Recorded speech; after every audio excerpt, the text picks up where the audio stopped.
MTech പാസ്സാകാത്ത SFI നേതാവിന് PhD പ്രവേശനം നൽകിയെന്ന് പരാതി.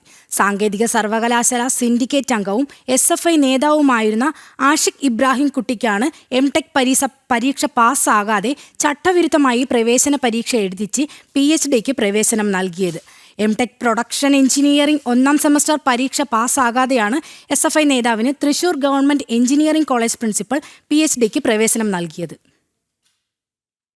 സാങ്കേതിക സർവകലാശാല സിൻഡിക്കേറ്റ് അംഗവും SFI നേതാവുമായിരുന്ന ആഷിഖ് ഇബ്രാഹിം കുട്ടിയാണ് എംടെക് പരീക്ഷ പാസ്സാകാതെ ചട്ടവിരുദ്ധമായി പ്രവേശന പരീക്ഷ എഴുതിച്ച PhDക്ക് പ്രവേശനം നൽകിയതായി പരാതി ഉയരുന്നത്.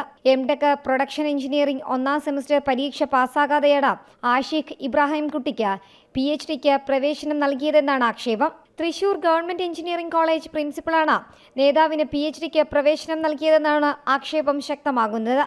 സാങ്കേതിക സർവകലാശാല VCയുടെ ചുമതലയുണ്ടായിരുന്ന ഡോക്ടർ സജി ഗോപിനാഥിന്റെ പ്രത്യേക ഉത്തരവിന്റെ അടിസ്ഥാനത്തിൽ PhD പ്രവേശന പരീക്ഷ എഴുതാൻ ചട്ടവിരുദ്ധമായി ആഷിഖിന് താൽക്കാലിക അനുമതി നൽകുകയായിരുന്നു. 1ാം സെമസ്റ്റർ പരീക്ഷ പാസ്സായില്ല എന്ന വിവരം മറച്ചുവെച്ച് സിൻഡിക്കേറ്റ് അംഗമെന്ന സ്വാധീനം ഉപയോഗിച്ചാണ് പ്രവേശന പരീക്ഷ എഴുതാൻ സർവകലാശാലയിൽ നിന്ന് പ്രത്യേക അനുമതി നേടിയത്.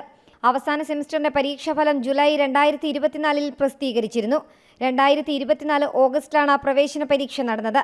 എന്നാൽ ആഷിഖ് പ്രവേശന പരീക്ഷ എഴുതിക്കഴിഞ്ഞ ശേഷവും 1ാം സെമസ്റ്ററിൽ മതിയായ ഹാജരില്ലാത്തതുകൊണ്ട് വീണ്ടും കോളേജിൽ പഠനം തുടരുകയായിരുന്നു.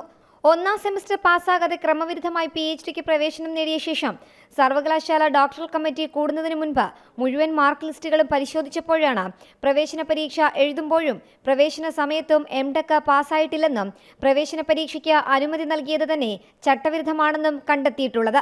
ഇതിനിടെ CPM ഉന്നത കേന്ദ്രങ്ങൾ ഇടപെട്ടിട്ടുണ്ടെന്നും ആക്ഷേപമുണ്ട്. അതേസമയം വിഷയത്തിൽ പ്രത്യേക സമിതിയെ നിയോഗിച്ച് അന്വേഷിക്കണമെന്നും ആവശ്യപ്പെട്ട് സേവ് യൂണിവേഴ്സിറ്റി ക്യാമ്പയിൻ കമ്മിറ്റി സാങ്കേതിക സർവകലാശാല VCക്ക് നിവേദനവും നൽകി. ജനം, തിരുവനന്തപുരം.